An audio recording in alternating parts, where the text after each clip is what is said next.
Bismillahirrahmanirrahim. Assalamualaikum warahmatullahi wabarakatuh. Perkenalkan, nama saya Edi Suryawan SH. Saya merupakan mahasiswa PPG Pendidikan Agama Islam dalam jabatan tahun 2024 batch 2 Universitas Wahid Hasim Semarang. Pada kesempatan ini saya akan menampilkan video pembelajaran dengan materi ketentuan khutbah, tabligh, dan dakwah. Berikut videonya. Assalamualaikum. Waalaikumsalam warahmatullahi wabarakatuh. Bismillahirrahmanirrahim. Assalamualaikum warahmatullahi wabarakatuh. Waalaikumsalam warahmatullahi wabarakatuh. Apa kabar hari ini? Baik. Alhamdulillah baik. Sebelum kita memulai pembelajaran kita pada hari ini, terlebih dahulu saya absen dulu ya. Pertama, atas nama Asisa Sahra, Hadir. Darna, Hadir. Sofia Ramadan, Hadir. Mulki, Hadir. Wahyudi, Hadir. Fadil, Hadir. Nopal, Hadir. Ihsan, Hadir. Husenova, Hadir. Anjarnis. Hadir dong. Hadir semua ya? Hadir. Alhamdulillah hadir. Sekalian, sebelum kita memulai pembelajaran kita pada hari ini, marilah kita bersama berdoa agar supaya ilmu yang didapatkan mendapatkan rahmat dan berkahnya. Silakan dipimpin oleh Wahyudi. Seluruhnya duduk siap, gerak. Sebelum belajar, marilah kita membaca doa. Berdoa dimulai.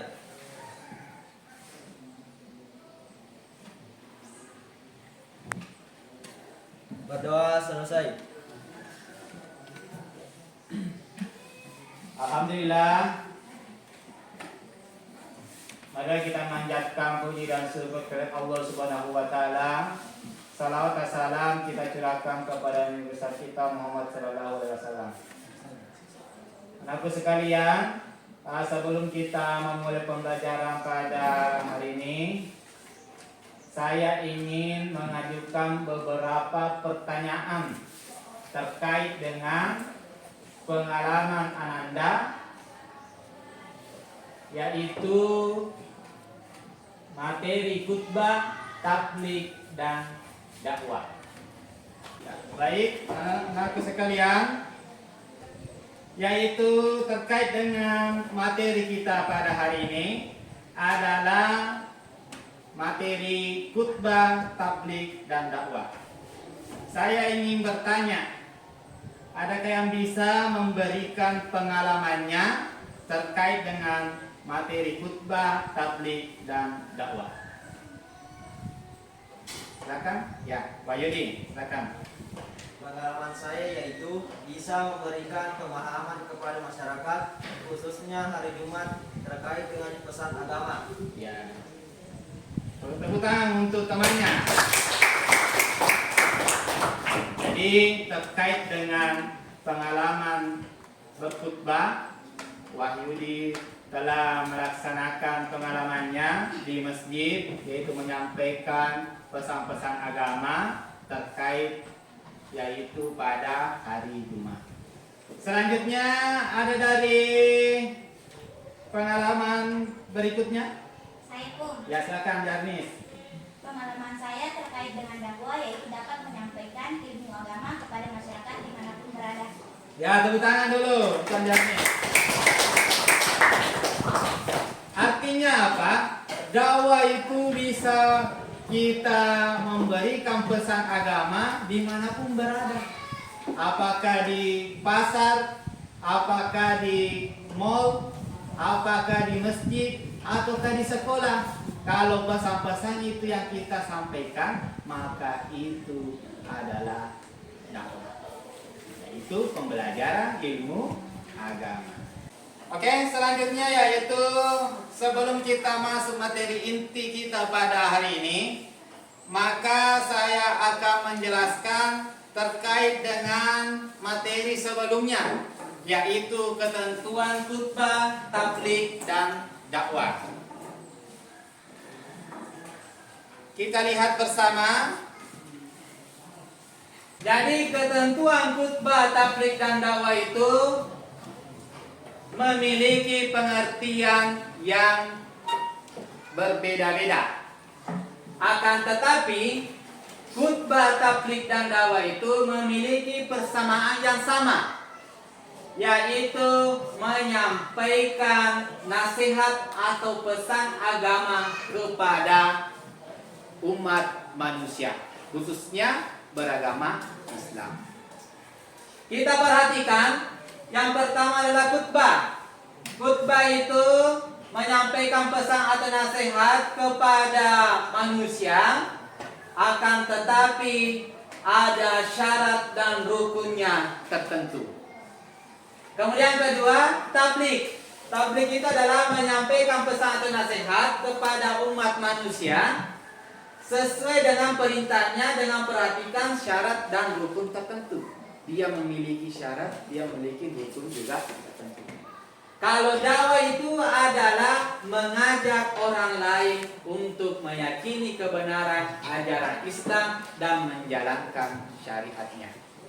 Artinya di sini kalau dakwah itu kita memberikan pesan atau nasihat kepada umat manusia, bahwa disitulah kita bisa memberikan ilmu agama dimanapun kita berada. Selanjutnya yaitu anak-anak sekalian, adalah perbedaan khutbah dengan dakwah dan tabligh. Apa sih perbedaannya tersebut? Kita lihat bersama syarat dan rukunnya. Kalau khutbah itu harus memperhatikan syarat dan rukun tertentu. Ada syarat dan rukunnya tertentu. Kemudian kalau dakwah atau tabligh, tidak ada aturan tetap yang mengikat. Dimanapun kita berada, kita bisa berdakwah. Kemudian selanjutnya tempatnya. Kalau khutbah itu, yaitu di masjid atau tempat dilaksanakannya sholat Jumat. Contohnya, kita sholat Jumat pada hari ini, maka kita melaksanakan khutbah di masjid terdekat. Kemudian kalau dakwah dan tabligh itu adalah dapat dilakukan di mana saja, dimanapun kita berada. Apakah di pasar, apakah di sekolah, apakah di hotel dan lain sebagainya. Kalau kita menyampaikan pesan agama, maka di situ juga namanya adalah kita menyampaikan dakwah atau tabligh.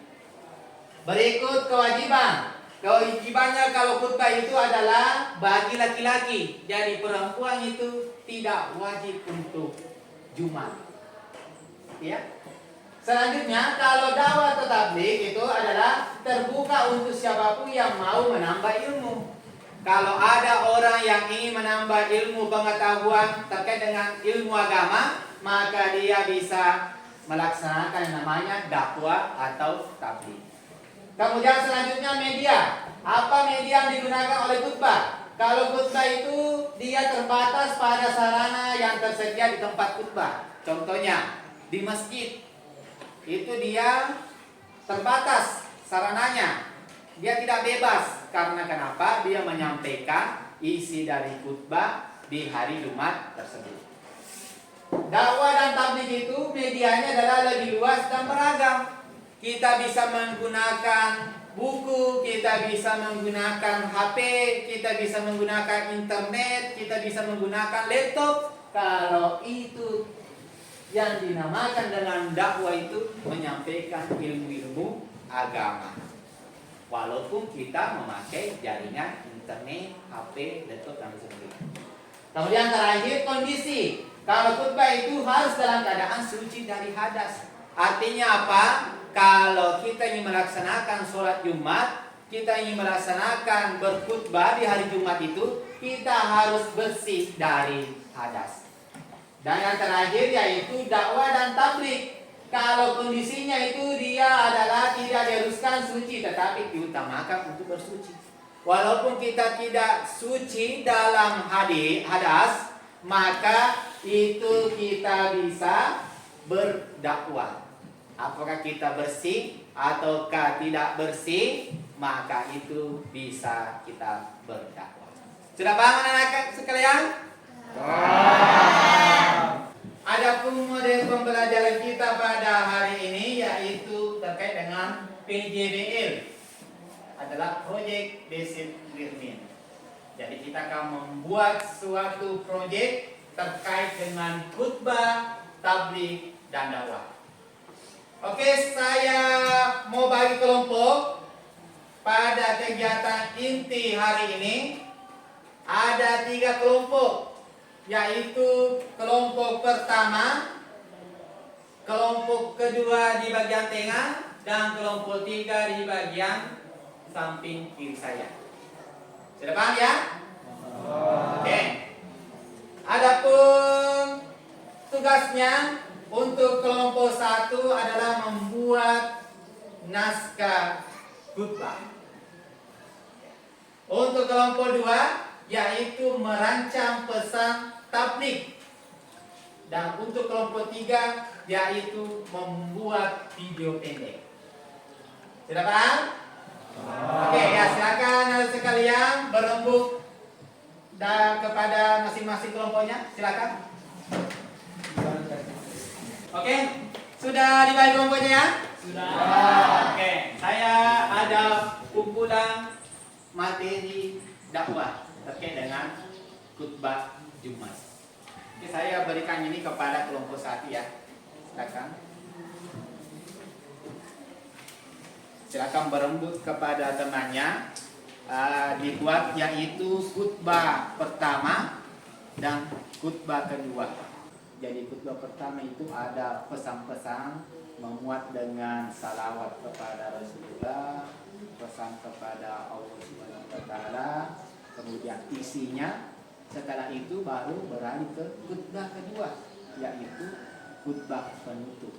Oke, sudah paham ya? Oke, silakan. Kemudian untuk kelompok 2, silakan membuat atau merancang pesan-pesan tabligh. Jadi pesan-pesan tabligh itu silakan dicari di internet. Silakan dibuka HP-nya, ada semua HP-nya toh? Ada. Silakan dibuka HP-nya, cari di situ di internet itu terkait dengan pesan-pesan tabligh. Sudah paham ya? Ya, silakan.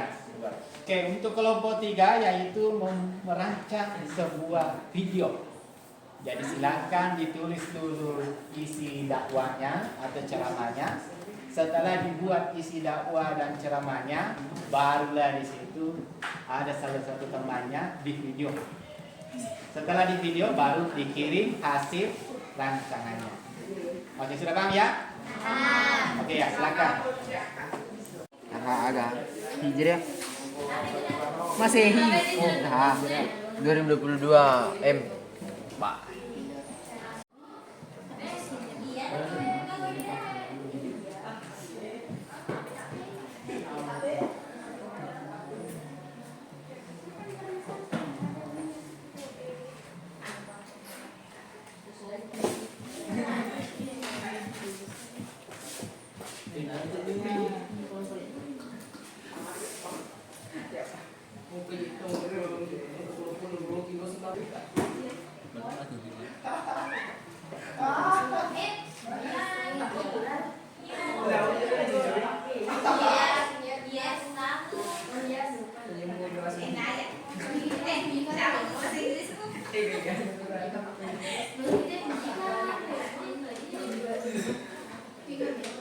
Saya kau aja dulu kamu naik kamu yang naik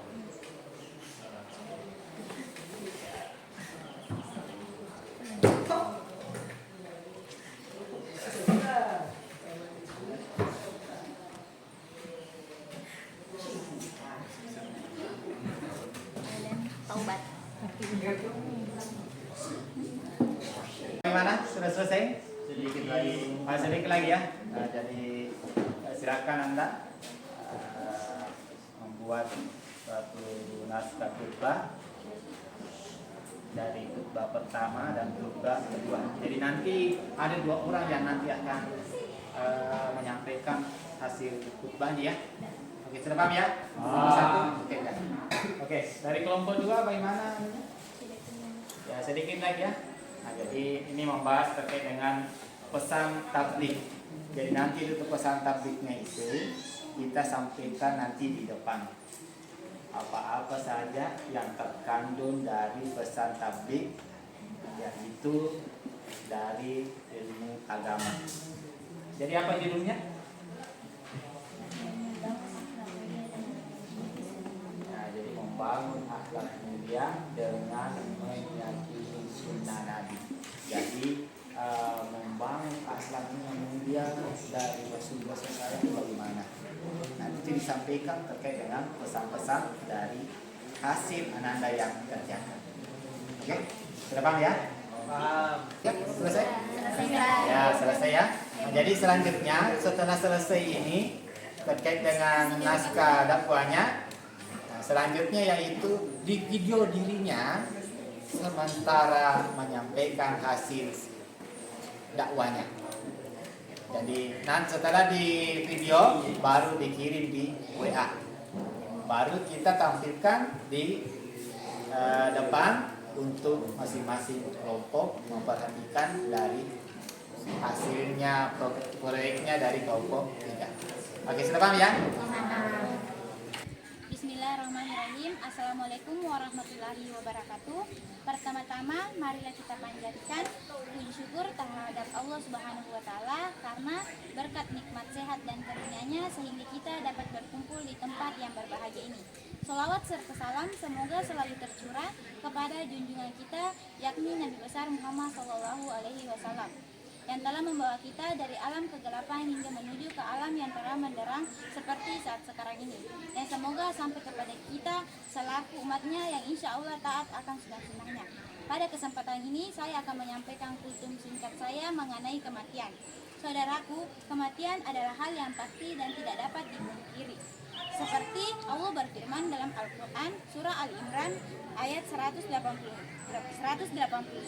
kullu nafsin za'iqatul maut, yang artinya setiap yang bernyawa pasti akan merasakan kematian.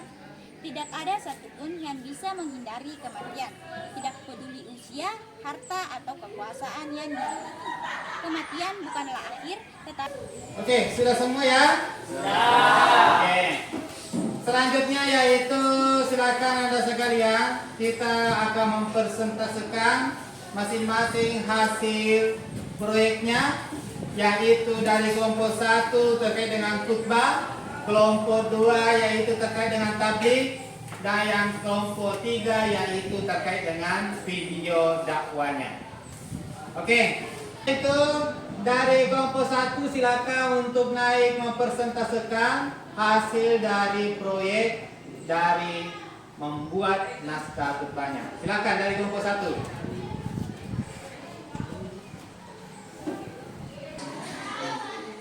Ina umat selenge malebi angkai hadere nasabah pamasena kuang Allah ta'ala nenia apa nenia apa turwana natu ada angkasi ilalena iye onrong mak berakai untuk maelo papolei pasurona kuang Allah ta'ala nomor sedih barang parang dua wija-wija.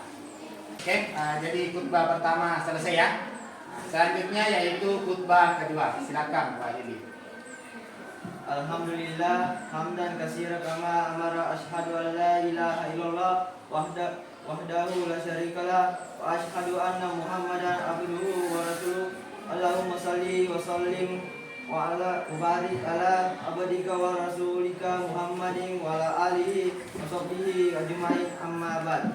Faya ayyuhan nasu taqullaha ta'ala bima amara wa tahu amma anhu wa hazar wa'lamu anna Allah ta'ala salli ala nabiyhi qadima faqala ta'ala inna Allah wa malaikatahu yusalluna ala nabi ya ayyuhalladzina amanu sallu alaihi wa sallim taslima Allahumma salli ala sayyidina Muhammad wa ala ali sayyidina Muhammad walhamdulillahi. Ya, jadi selesai ya dari khutbah kedua. Oke, tepuk tangan dulu untuk kelompok 1. Ya, silakan duduk. Jadi penyampaian dari hasil naskah khutbah itu sangat luar biasa yang disampaikan oleh Ananda. Jadi kedepannya silakan Anda untuk meningkatkannya lagi terkait dengan naskah khutbahnya. Oke, sudah paham ya dari kelompok 1? Oke, selanjutnya dari kelompok 2, silakan untuk mempresentasikan hasil dari diskusinya terkait dengan tabligh.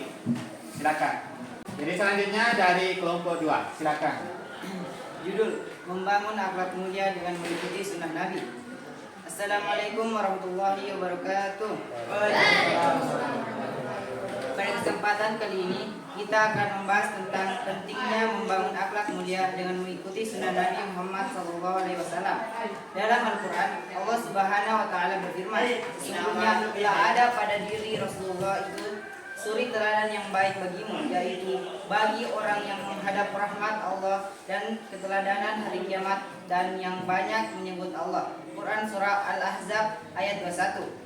Dari ayat ini kita dapat memahami bahwa Nabi Muhammad SAW adalah teladan yang baik bagi kita semua. Oleh karena itu, dari ayat ini kita dapat memahami bahwa Nabi Muhammad SAW adalah teladan yang baik bagi kita semua. Oleh karena itu, kita dapat berusaha untuk mengikuti sunnahnya dan membangun akhlak mulia seperti yang diajarkan oleh beliau.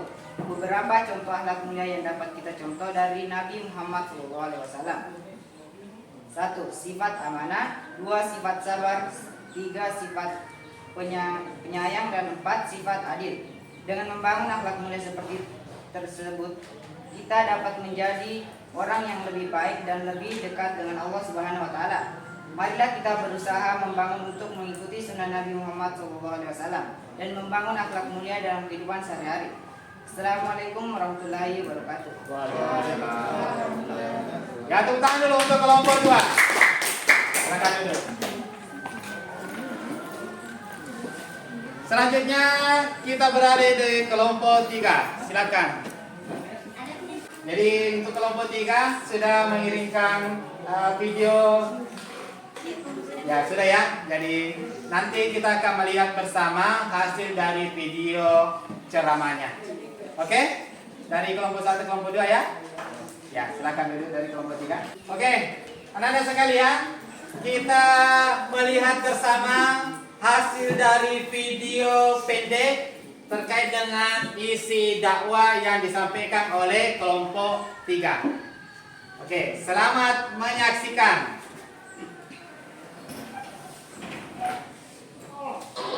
Bismillahirrahmanirrahim. Assalamualaikum warahmatullahi wabarakatuh. Pertama-tama marilah kita panjatkan puji syukur kehadirat Allah Subhanahu Wa Taala karena berkat nikmat sehat dan karunia-Nya sehingga kita dapat berkumpul di tempat yang berbahagia ini. Salawat serta salam semoga selalu tercurah kepada junjungan kita yakni Nabi besar Muhammad SAW yang telah membawa kita dari alam kegelapan menuju ke alam yang terang benderang seperti saat sekarang ini. Dan semoga sampai kepada kita selaku umatnya yang insya Allah taat akan sunnah-sunnahnya. Pada kesempatan ini saya akan menyampaikan kultum singkat saya mengenai kematian. Saudaraku, kematian adalah hal yang pasti dan tidak dapat dipungkiri. Seperti Allah berfirman dalam Al-Quran surah Al-Imran ayat 185, kullu nafsin za'iqatul maut, yang artinya setiap yang bernyawa pasti akan merasakan kematian. Tidak ada satupun yang bisa menghindari kematian. Tidak peduli usia, harta atau kekuasaan yang memiliki.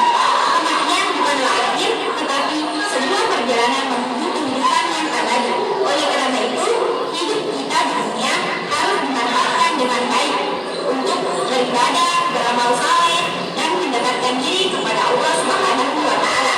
Setiap bekal yang menemani kita di dalam umur dan kehidupan setelah kematian. Mari kita renungkan sejenak, apakah kita sudah siap menghadapi kematian? Apakah amal kita sudah cukup untuk mengakhiri di kematian? Ketika ajal datang menjemput, tidak ada yang tahu kapan, tetapi kita dapat mempersiapkan diri dengan memperbanyak amal, doa, dan taubat. Sekian rukun sikap yang sempat saya sampaikan, semoga di dalamnya terdapat banyak manfaat dan kita dapat memperbanyak amal dan ibadah kita. Sekian dari saya, wassalamualaikum warahmatullahi wabarakatuh. Ya, tepuk tangan dulu. Luar biasa dari hasil karya Anda sekalian. Dari kelompok 1 telah membuat naskah khutbah yang sangat luar biasa. Dari kelompok 2 telah membuat naskah tabliknya atau pesan-pesan terkait dengan tablik. Dan kelompok 3 yaitu membuat semacam proyek yaitu video pendek terkait dengan dakwah. Jadi untuk itu mari kita tepuk tangan bersama. Kita lanjut yaitu speaking. Ya, silakan berdiri. Ya. Selanjutnya yaitu kita speaking. Yaitu kalau saya mengatakan tepuk 1, ini. Kalau saya mengatakan tepuk 2, kalau saya mengatakan tepuk 3, kalau saya mengatakan tepuk 4, kalau saya mengatakan tepuk 5. Sudah paham? Paham. Oke, ya kita mulai. Tepuk 1, tepuk 2, tepuk 3, tepuk 4, tepuk 5. Kita mulai lagi, satu kali lagi. Tepuk 1, tepuk 2, tepuk 3, tepuk 4, tepuk 5.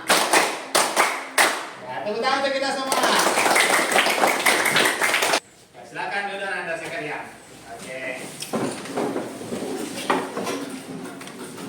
Selanjutnya yaitu dari hasil proyek Ananda sudah buat.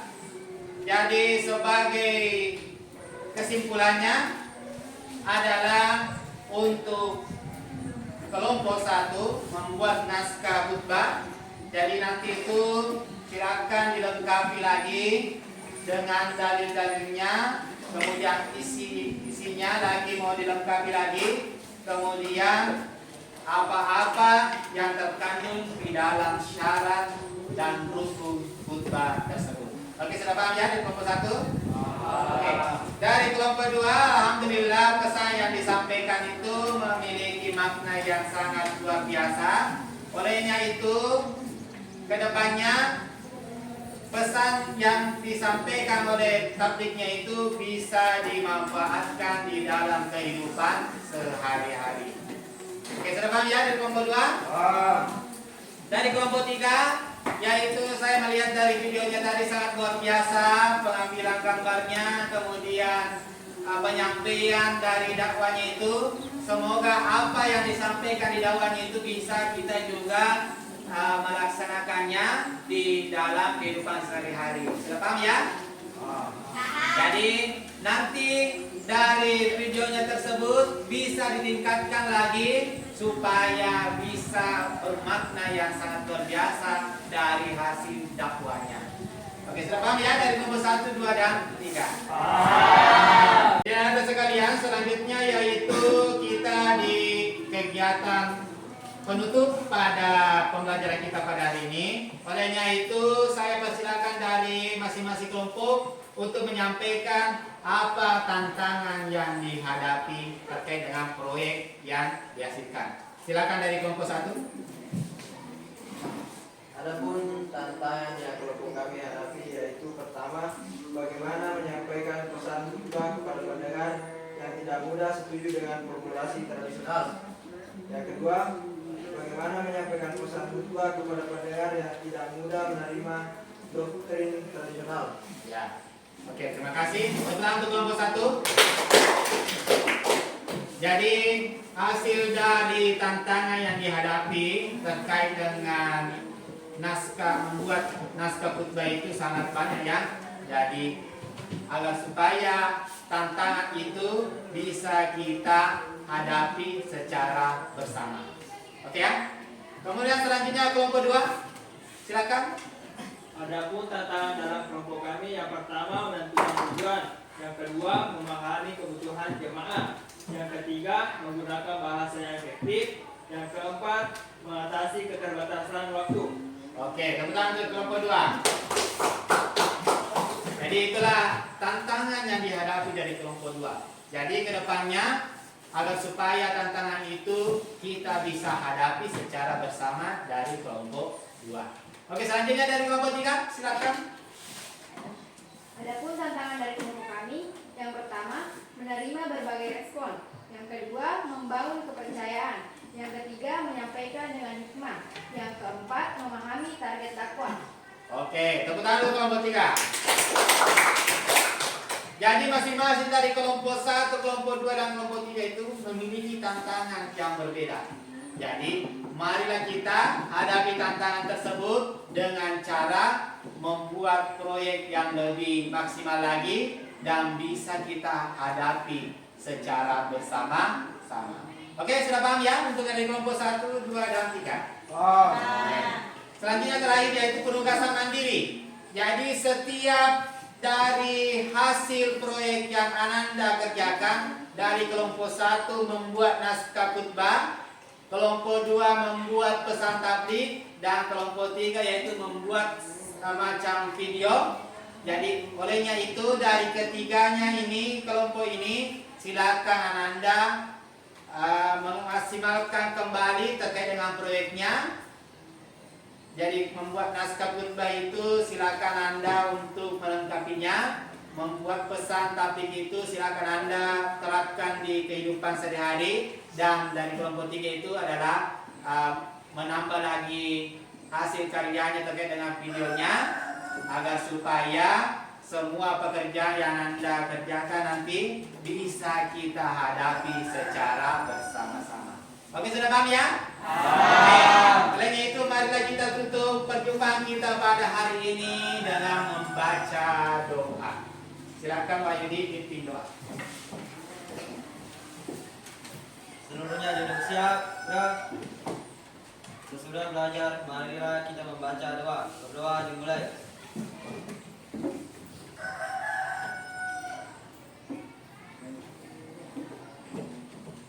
Berdoa selesai. Oke, jadi terima kasih kepada Anda sekalian telah membuat semacam model pembelajaran, yaitu proyek basic listening terkait dengan materi ketentuan khutbah, tabligh dan dakwah. Dan itu cukup sekian yang sempat saya sampaikan. Mudah-mudahan ada berkahnya bagi kita semua. Wabillahi taufiq wassalamu. Assalamualaikum warahmatullahi wabarakatuh. Waalaikumsalam warahmatullahi wabarakatuh.